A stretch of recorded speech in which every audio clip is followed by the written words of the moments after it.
कपाଳରେ जदि लेखिचु रे जगा जीवनटा दुख मोर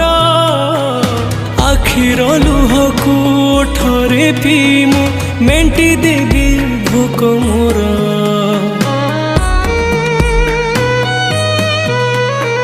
सुख बोली गोटे कण अछि रे आज जाए जानिलिनी दुखर बोझकू एते जे लदिचु हसी टिके पारिलिनी तू हेलु बड़ दिया मु तोर केही नुह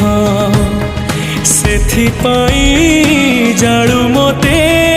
देई दुखर निया तो पाई गढ़िचु सुना देउळ कालिया।